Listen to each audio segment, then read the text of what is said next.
ओम नमः शिवाय। जय श्री राम। प्रेम से बोलिए शनि महाराज की जय, हनुमान जी महाराज की जय। भक्तजनों, आज आप श्रवण करेंगे न्याय के देवता शनिदेव तथा हनुमान जी की बड़ी ही दुर्लभ कथा। पुराणों के अनुसार शनिदेव का एक नाम कृष्ण भी है। ये नाम स्वयं श्री कृष्ण भगवान ने शनिदेव को दिया था। आज के दिन जो भी मनुष्य इस व्रत को करता है या कथा का श्रवण करता है तो उन भक्तों पर शनिदेव जी के साथ साथ हनुमान जी की कृपा भी प्राप्त होती है, क्योंकि शनि दोष से परेशान मनुष्य इस दिन हनुमान जी की कथा को सुनने तथा भजन कीर्तन करने से उनकी सभी प्रकार के ग्रह और साढ़े साती ढैया समाप्त हो जाती है और साथ ही शनिदेव की कृपा से भक्तों को रोगों से मुक्ति मिलती है। तो भक्तजनों, आइए श्रवण करते हैं दुख दारिद्र्य को दूर करने वाली शनिदेव जी की बड़ी ही दुर्लभ पावन कथा। उससे पहले आइए सुनते हैं एक प्रेरक कहानी। होनी बहुत बलवान है। अभिमन्यु के पुत्र राजा परीक्षित थे। राजा परीक्षित के बाद उनके पुत्र जन्मेजय राजा बने। एक दिन जन्मेजय वेद व्यास जी के पास बैठे थे। बातों ही बातों में जन्मेजय ने कुछ नाराजगी से वेद व्यास जी से कहा कि जहाँ आप समर्थ थे, भगवान श्री कृष्ण थे, भीष्म पितामह, गुरु द्रोणाचार्य, कुल गुरु कृपाचार्य जी, धर्मराज युधिष्ठिर जैसे महान लोग उपस्थित थे, फिर भी आप महाभारत के युद्ध को होने से नहीं रोक पाए और देखते देखते अपार जन धन की हानि हो गई। यदि मैं उस समय रहा होता तो अपने पुरुषार्थ से इस विनाश को होने से बचा लेता। अहंकार से भरे जन्मेजय के शब्द सुनकर भी व्यास जी शांत रहे। उन्होंने कहा, पुत्र, अपने पूर्वजों की क्षमता पर शंका न करो। ये विधि द्वारा निश्चित था, जो बदला नहीं जा सकता था। यदि ऐसा हो सकता तो श्री कृष्ण में ही इतनी सामर्थ्य थी कि वे युद्ध को रोक सकते थे। जन्मेजय अपनी बात पर अड़ा रहा और बोला, मैं इस सिद्धांत को नहीं मानता।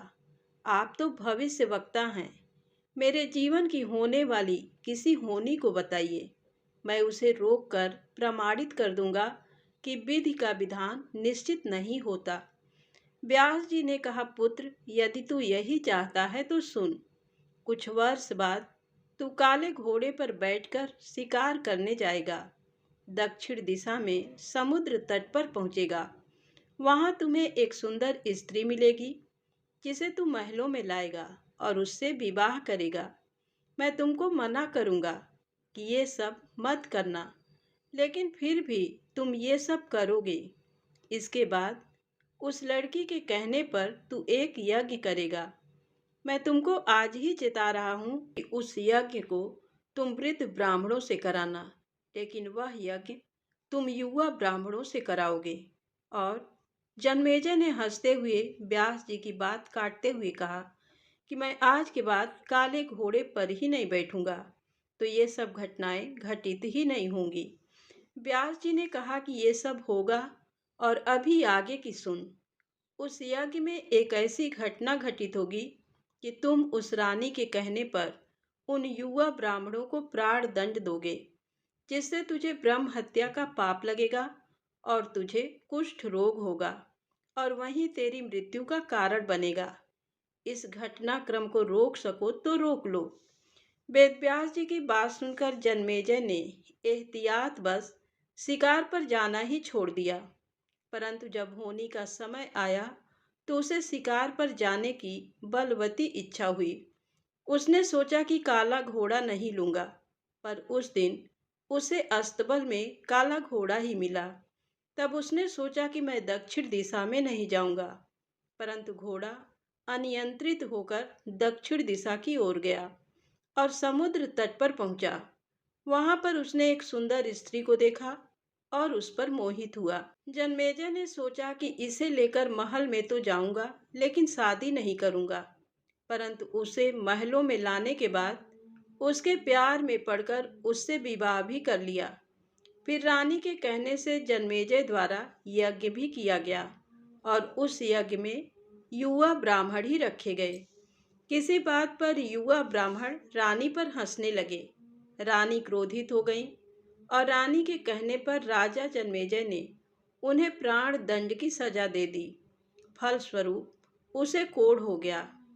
अब जन्मेजय घबरा गया और तुरंत व्यास जी के पास पहुंचा और उनसे जीवन बचाने के लिए प्रार्थना करने लगा। वेद व्यास जी ने कहा कि एक अंतिम अवसर तेरे प्राण बचाने का और देता हूँ। मैं तुझे महाभारत में हुई घटना का श्रवण कराऊंगा, जिसे तुझे श्रद्धा एवं विश्वास के साथ सुनना है। इससे तेरा कोढ़ मिटता जाएगा। परंतु यदि किसी भी प्रसंग पर तूने अविश्वास किया तो मैं महाभारत का प्रसंग रोक दूंगा और फिर मैं भी तेरा जीवन नहीं बचा पाऊंगा। याद रखना, अब तेरे पास ये अंतिम अवसर है। अब तक जन्मेजय को व्यास जी की बातों पर पूरा विश्वास हो चुका था, इसलिए वह पूरी श्रद्धा और विश्वास से कथा श्रवण करने लगा। व्यास जी ने कथा आरंभ करी और जब भीम के बल के वह प्रसंग सुनाए जिसमें भीम ने हाथियों को सूंडों से पकड़कर उन्हें अंतरिक्ष में उछाला, वे हाथी आज भी अंतरिक्ष में घूम रहे हैं, तब जन्मेजय अपने आप को रोक नहीं पाया और बोल उठा कि यह कैसे संभव हो सकता है, मैं इसे नहीं मानता। व्यास जी ने महाभारत का प्रसंग रोक दिया और कहा कि पुत्र, मैंने तुझे कितना समझाया कि अविश्वास मत करना, परंतु तुम अपने स्वभाव को नियंत्रित नहीं कर पाए, क्योंकि यह होनी द्वारा निश्चित था। फिर व्यास जी ने अपनी मंत्र शक्ति से आवाहन किया और वे हाथी पृथ्वी की आकर्षण शक्ति में आकर नीचे गिरने लगे। तब व्यास जी ने कहा, ये मेरी बात का प्रमाण है। जितनी मात्रा में जन्मेजय ने श्रद्धा विश्वास से कथा श्रवण की, उतनी मात्रा में वह उस कुष्ठ रोग से मुक्त हुआ। परंतु एक बिंदु रह गया और वही उसकी मृत्यु का कारण बना। इस कथा का सार ये है कि कर्म हमारे हाथ में है, लेकिन उसका फल हमारे हाथों में नहीं है। गीता जी के 11वें अध्याय के 33वें श्लोक में श्री कृष्ण अर्जुन से कहते हैं, उठ खड़ा हो और अपने कार्य द्वारा यश प्राप्त कर। ये सब तो मेरे द्वारा पहले ही मारे जा चुके हैं, तू तो केवल निमित्त बना है। होनी को टाला नहीं जा सकता, लेकिन उत्तम कर्म व ईश्वर नाम जप से होनी के प्रभाव को कम किया जा सकता है। तो प्रेम से बोलें राधे राधे, जय श्री कृष्णा। अब आइए सुने शनिदेव महाराज की कहानी। किसी एक नगर में एक ब्राह्मण रहते थे। उनके 3 बहुएं थीं। एक बार वह अपनी छोटी बहू को घर छोड़कर खेतों में काम करने सबको लेकर चला गया। वह छोटी को जाने के पहले भोजन बनाने और पूजा की तैयारी का उपदेश देकर चला गया। वह बड़ी दानी स्वभाव की थी। सबके चले जाने पर कोढ़ी का रूप रखकर शनि भगवान आए। उन्होंने तेल उबटन लगाने के लिए कहा, फिर नहाने के लिए गर्म पानी मांगा और फिर पेट भर खाना मांगा। उस दानी स्वभाव की बहू ने उनके कहे मुताबिक सब कुछ कर दिया। उन्होंने खूब डटकर भोजन किया और पत्तल को मोड़कर छप्पर में खोस गए। शाम को परिवार के सभी लोग आए। सभी चीज़ें तैयार थीं, केवल खाना कम था। पूछने पर पता लगा कि बहू ने एक भिखारी को खिलाया था।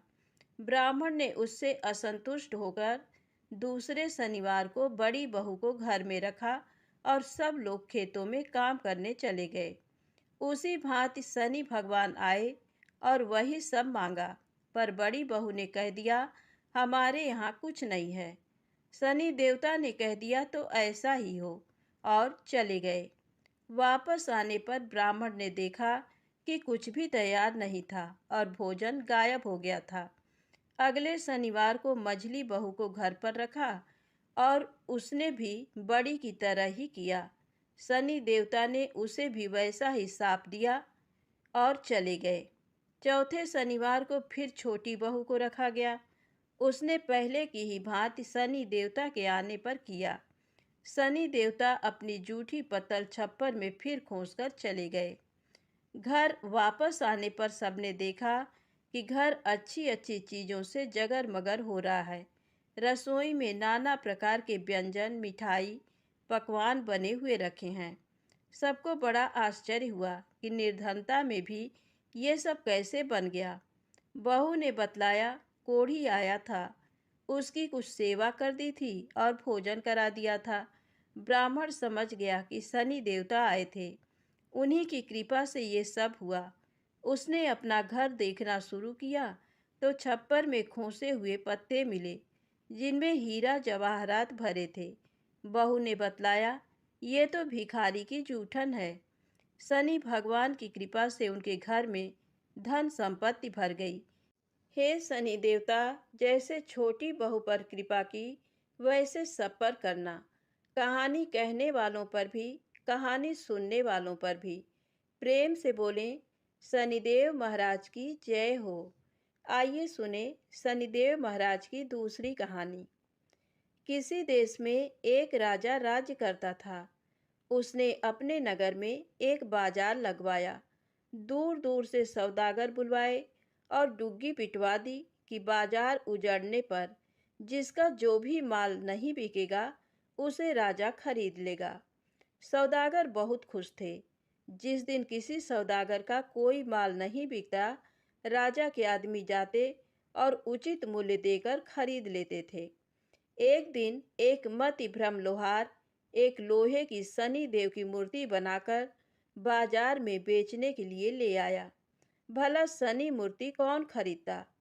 हमेशा की भांति पैठ के उठने पर राजा के आदमी उसके पास पहुँचे और मूर्ति खरीदकर राजा के पास ले गए। राजा बड़ा धर्मात्मा और प्रजा पालक था। राजा ने बड़े आदर से शनि देव की मूर्ति को महल में रख लिया। रात में जब राजा सोया हुआ था, तब उसने देखा कि एक तेजोमय नारी उसके शरीर से निकली और द्वार की ओर बढ़ी। राजा ने पूछा, कौन हो? नारी मूर्ति बोली, राजन, मैं लक्ष्मी हूँ, तुम्हारे घर से विदा होती हूँ। अब तो तुम्हारे घर में शनि का वास है, हम दोनों एक साथ एक जगह पर नहीं रह सकते। लक्ष्मी जी चली गईं, पर राजा ने नहीं रोका। शनि देव को आश्रय देकर वह उनका निरादर नहीं कर सकता था, और फिर जाने वालों को कौन रोक सकता है। थोड़ी देर में एक देव पुरुष निकला और द्वार की ओर बढ़ा। राजा ने पूछा, आप कौन हो? देव पुरुष बोला, मैं वैभव हूँ। राजा ने उसको भी जाने से नहीं रोका। इसी प्रकार धर्म, धैर्य, क्षमा आदि अन्य गुण भी एक एक करके राजा के पास से चले गए, पर राजा किसी को नहीं रोका। अंत में जब सत्य जाने लगा तो राजा ने पूछा, तुम कौन हो देवपुरुष? सत्य बोला, राजन, मैं सत्य हूँ। राजा ने लपक कर उसके पांव पकड़ लिए और बोला, सत्यदेव, तुम कैसे जा सकते हो? तुम्हारे बल पर तो मैंने सबका तिरस्कार किया है।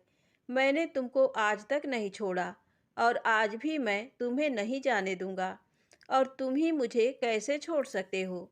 सारे संसार को छोड़ सकता हूँ, पर तुम्हें नहीं। सत्य लाचार होकर रुक गया। बाहर सब लोग सत्य की राह देख रहे थे। जब सत्य को बहुत देर हो गई फिर भी वह न आया तो धर्म बोला, सत्य के बिना मैं नहीं रह सकता, मैं वापस जाता हूँ। धर्म के पीछे दया, धैर्य, क्षमा, वैभव, लक्ष्मी सभी लौट आए। लक्ष्मी बोली, राजन, तुम्हारे सत्य प्रेम ने तुम्हारी रक्षा की, हमको वापस आना पड़ा।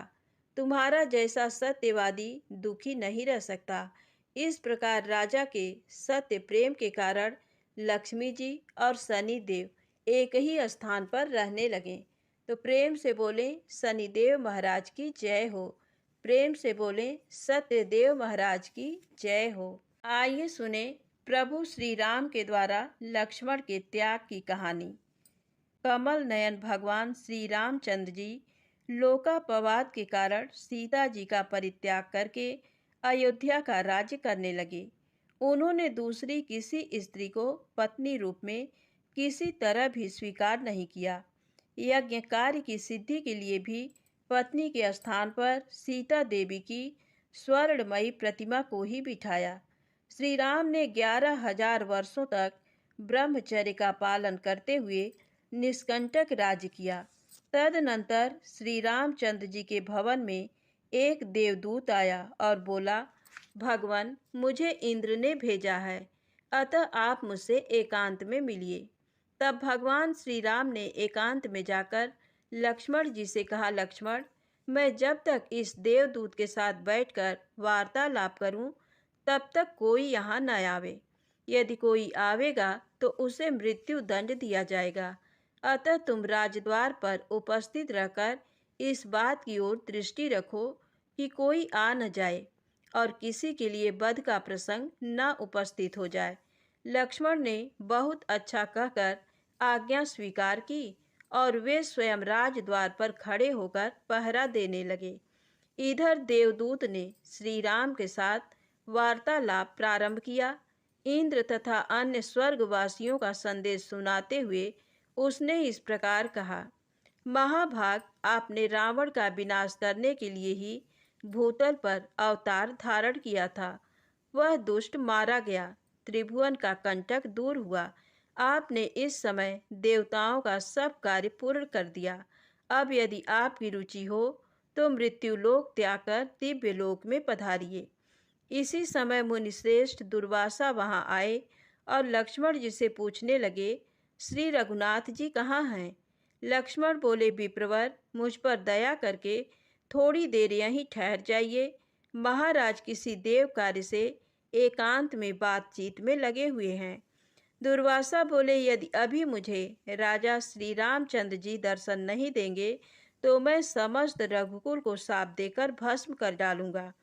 ये सुनकर लक्ष्मण जी ने मन ही मन दुखी होकर कुछ विचार किया और स्वयं श्री रामचंद्र जी के समीप जाकर हाथ जोड़ साष्टांग प्रणाम करके कहा, देव, मुनिश्रेष्ठ दुर्वासा दर्शन के लिए राजद्वार पर खड़े हैं, उनके लिए क्या आज्ञा है?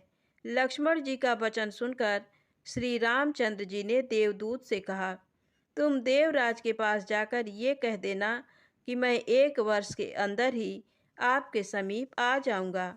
दूत से ऐसा कहकर भगवान ने लक्ष्मण से कहा, वत्स, दुर्वासा मुनि को शीघ्र भीतर ले आओ। तत्पश्चात मुनि के आते ही श्री राम ने मुनि को अर्घ्य दे प्रणाम किया और हर्ष युक्त वाणी में कहा, मुनि श्रेष्ठ, आपका स्वागत है। मैं धन्य और अनुगृहीत हूँ जो कि आप मेरे घर पधारे हैं। दुर्वासा ने कहा, रघुनंदन, मैं उपवास पूर्वक चातुर्मास व्रत करके आज भोजन करने के लिए आपके घर आया हूँ, अतः मुझे शीघ्र भोजन दीजिए। तब श्री रामचंद्र जी ने मिष्ठान आदि से मुनि की यथेष्ट भोजन कराकर तृप्त किया। इस प्रकार भोजन करके आशीर्वाद दे दुर्वासा मुनि चले गए। तब लक्ष्मण ने भगवान श्री राम से कहा, प्रभो, अब मुझे मृत्यु दंड मिलना चाहिए। ये सुनकर श्री रामचंद्र जी अपनी प्रतिज्ञा का स्मरण करके दुखी हो गए। तब लक्ष्मण ने कहा, प्रभो, अपने वचन को बिना किसी हिचक के सत्य कर दिखाना यही राजाओं का परम धर्म है। लक्ष्मण की बात सुनकर श्री राम के नेत्रों में आंसू भर आए। उन्होंने धर्मशास्त्र के जानने वाले मंत्रियों से बहुत देर तक सलाह ली और अंत में लक्ष्मण जी से कहा, सुमित्रा नंदन, आज मैंने तुम्हें त्याग दिया, तुम शीघ्र दूसरे देश को चले जाओ। साधु पुरुषों का त्याग अथवा वध दोनों बराबर है। तत्पश्चात लक्ष्मण जी अपने घर में माता, पत्नी, पुत्र या सुहृद किसी के साथ सम्मति न करके सरयू के तट पर चले गए।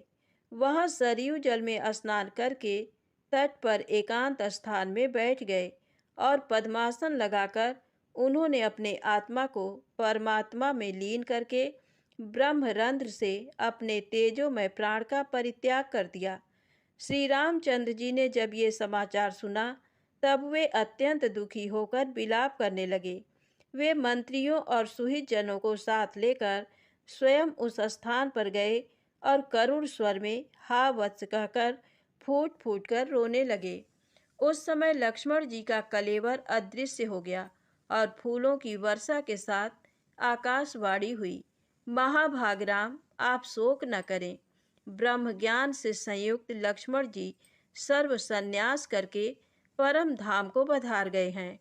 आकाशवाणी की ये बात सुनकर मंत्रियों ने कहा, महाराज, ये लक्ष्मण परम सिद्धि को प्राप्त हुए हैं, अतः अब अपने घर को लौटिए।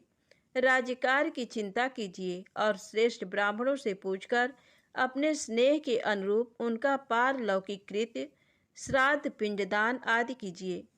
श्री रामचंद्र जी बोले, मैं लक्ष्मण के बिना अब घर को नहीं लौटूंगा।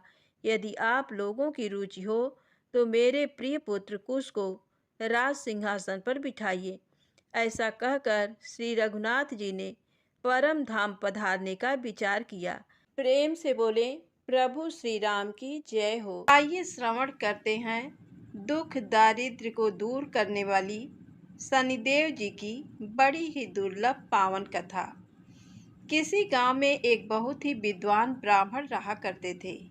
एक दिन रात्रि में उसने सपने में देखा कि एक नीला वस्त्र पहने हुए बहुत ही दिव्य पुरुष उससे कह रहा है कि हे ब्राह्मण देवता, मैं तुझे लगूंगा। अब देखिए, ये सपना उस ब्राह्मण को रोज दिखाई देता। इससे वह परेशान हो गया और दुबला पतला होने लगा। उसका स्वास्थ्य बहुत ही गिरने लगा।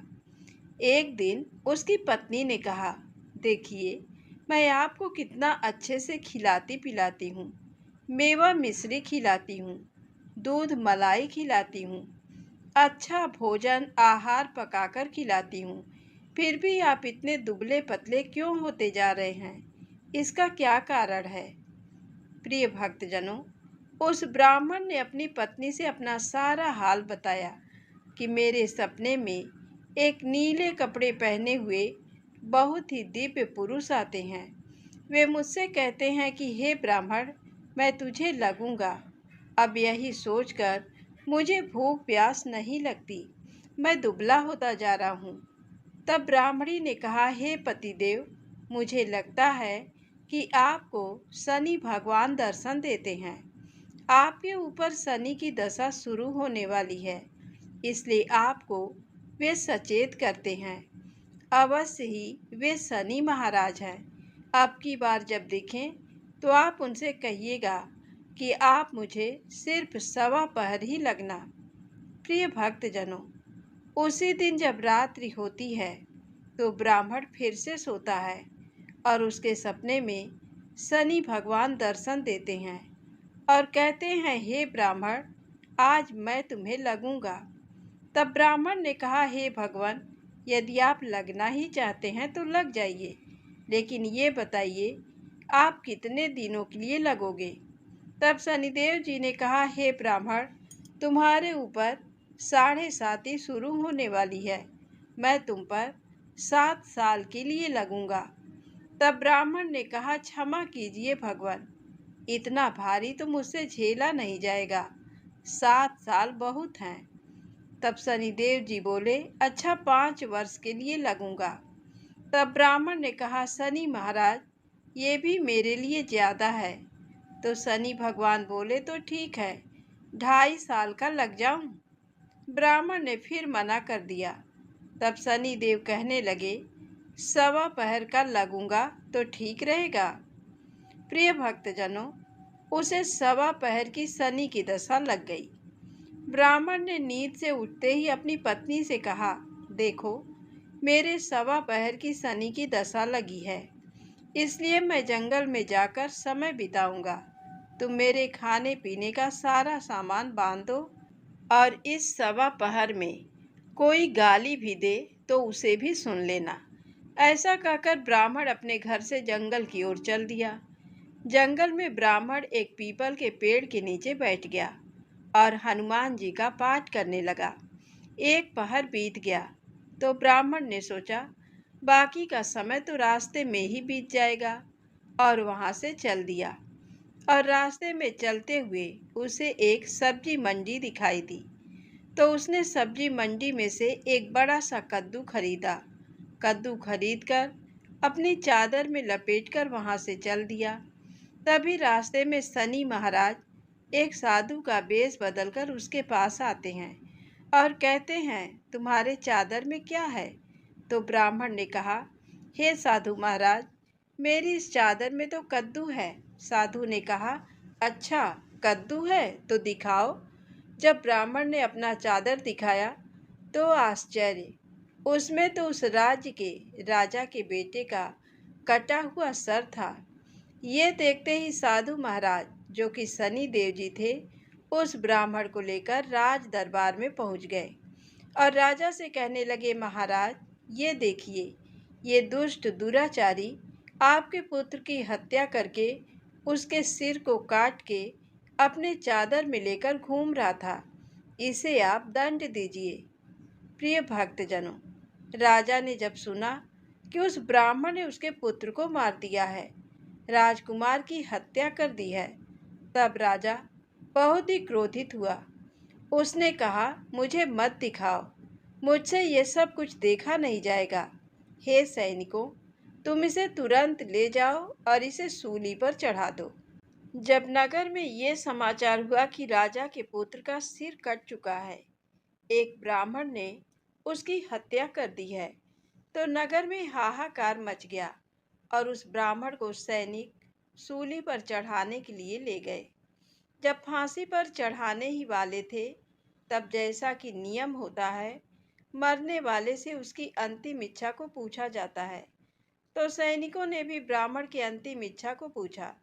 सैनिकों ने कहा, हे ब्राह्मण, बताओ तुम्हारी अंतिम इच्छा क्या है? भक्तजनों, ब्राह्मण ने सोचा कि यदि किसी प्रकार कुछ समय के लिए फांसी रुक जाए तो शनि की दशा का 1.25 पूरा हो जाएगा। ये सोचकर उसने कहा, भाई, मैं बचपन से नित्य बालाजी की कथा कहता और सुनता आया हूँ। आज मरने से पहले अंतिम बार कथा कह लेने दो। अब क्या था?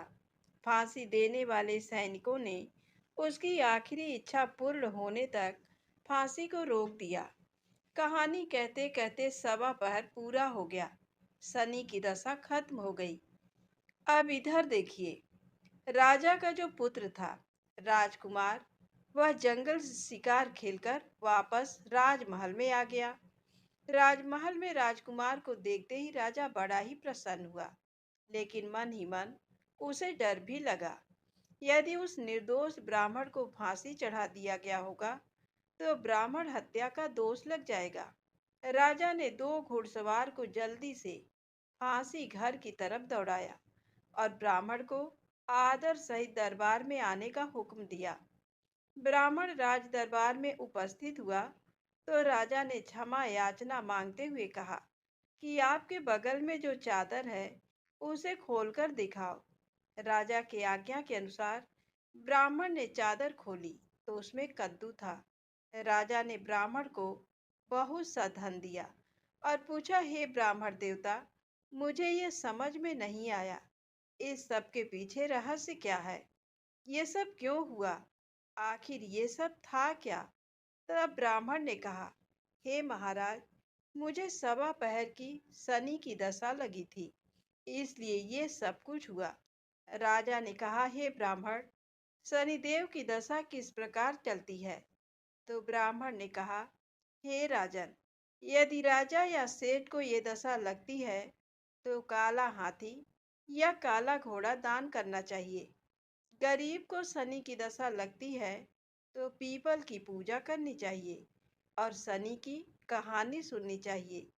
तिल, तेल और काला उड़द आदि का दान करें। काले कुत्ते को तेल चुपड़ी रोटी खिलाएं तो शनि की दशा उतर जाएगी। राजा ने उस ब्राह्मण को कद्दू वापस कर दिया।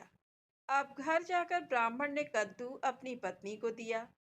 जब उसकी पत्नी ने सब्जी बनाने के लिए उस कद्दू को काटा तो उसके बीजों की जगह हीरे मोती निकलने लगे। तब ब्राह्मणी ने पूछा, हे पतिदेव, ये सब क्या है? इसमें से हीरे मोती कैसे निकल रहे हैं? इसे कहाँ से लाए हैं? तब ब्राह्मण ने कहा, हे प्रिय, जब शनि की दशा लगी थी तो ये कद्दू कुंवर का सिर बन गया था। और जब दशा उतरी है तो शनि महाराज ने कैसे निहाल कर दिया, हमें माला माल कर दिया। हे शनि देवता, जैसे ब्राह्मण को शनि की दशा लगी वैसे किसी को भी शनि की दशा ना लगे। जैसे ब्राह्मण को धन दौलत मिला वैसे सबको धन दौलत मिले। कथा कहानी कहते सुनते हुंकार भरते सबको मिले। तो बोलिए श्री शनिदेव महाराज की जय हो। ओम नमः शिवाय।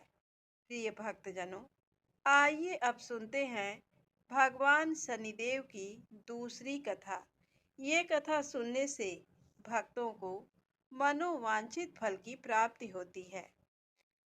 नर्मदा नदी के किनारे एक गांव में बहुत ही बड़े साहूकार का परिवार निवास करता था। साहूकार की मृत्यु हो चुकी थी। घर में साहूकारनी और उसके 2 बेटे, एक बड़ी बहू थी। साहूकारनी का छोटा बेटा मानसिक रोग से ग्रस्त था। उसकी मानसिक स्थिति ठीक नहीं थी। साहूकारनी की बड़ी बहू तारा को विवाह के कई वर्ष बीत गए थे, पर अभी तक उसे संतान नहीं हुई थी। तारा को सदैव यही भय था कि कहीं उसके पति संतान पाने के लिए दूसरा विवाह ना कर लें। यदि उसके पति ने दूसरा विवाह कर लिया तो उसे सौतन का दुख सहना पड़ेगा। इसी डर से तारा ने एक योजना बनाई और उसने अपने घर में काम करने वाली नौकरानी चंदा से अपने देवर चंदन का विवाह कराने के लिए अपनी सास साहूकारनी तथा अपने पति को मना लिया। चंदा स्वभाव से बड़ी ही दयालु तथा कृष्ण भक्त थी। वह बचपन से ही उसी साहूकार के घर में काम करती थी। उसका अपना कोई नहीं था। अब चंदा का विवाह मानसिक रोगी चंदन से करा दिया गया। कुछ साल बाद चंदा ने एक सुंदर पुत्र को जन्म भी दिया, किंतु चंदा की जेठानी तारा ने चंदा का बच्चा छीन लिया और उसे घर से धक्के मारकर बाहर निकाल दिया। और तारा ने अपने पति को भी अपने पक्ष में कर लिया। बेचारा चंदन तो मानसिक रोगी था, वह कर भी क्या सकता था, और वह साहूकारनी चाह कर भी कुछ ना कर सकी। दरअसल में ये तो तारा की चाल थी। उसने तो कभी चंदा को अपनी देवरानी माना ही नहीं। वह तो सिर्फ चंदा से उसका बच्चा लेना चाहती थी ताकि उसे पाल पोस कर अपना नाम दे सके। अब देखिए, चंदा के बार बार रोने गिड़गिड़ाने पर भी तारा नहीं मानी और उसे गांव से ही निकाल दिया। अब चंदा गांव-गांव भटकने लगी। भटकते भटकते वह कृष्ण जी के एक पुराने मंदिर में पहुंच गई। वहीं पर उसने प्रभु से न्याय की गुहार लगाई। वह अपना सर भगवान की चौखट पर पटकने लगी और लगातार ओम कृष्णाय नमः मंत्र का जप भी करती रही। तो प्रिय भक्तजनों, उस स्त्री की करुण पुकार न्याय के देवता शनि देव ने सुनी तथा भगवान श्री कृष्ण के आदेश से तुरंत चंदा के पास उपस्थित हो गए और साधारण मनुष्य का रूप धारण करके उसे अपने आप को कष्ट न पहुंचाने के लिए कहा और कहा, हे बहन, तुम भगवान श्री कृष्ण पर विश्वास रखो और ओम श्री कृष्णाय नमः मंत्र का जप करती रहो। तुम्हारा अवश्य ही कल्याण होगा। तुम्हारे जो भी दुख हैं सब भगवान श्री कृष्ण हर लेंगे और शनिदेव की कृपा से तुम्हारा मंगल होगा। ये सुनकर चंदा भगवान श्री कृष्ण की आराधना में लग जाती है और शनिदेव का ध्यान करते हुए ओम कृष्णाय नमः मंत्र का जप करने लगी।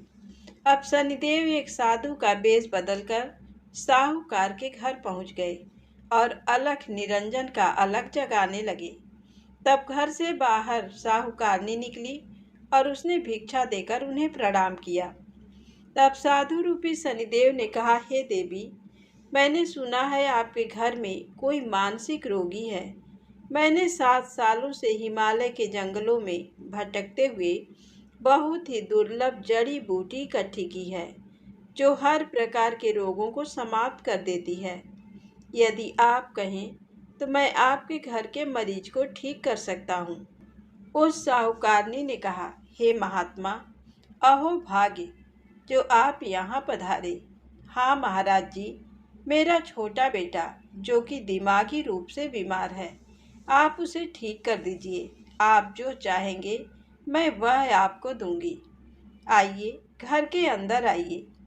साहूकारनी ने अपने बेटे चंदन को साधु महाराज को दिखाया, जो अब चंदा के चले जाने से बहुत ही दुखी था।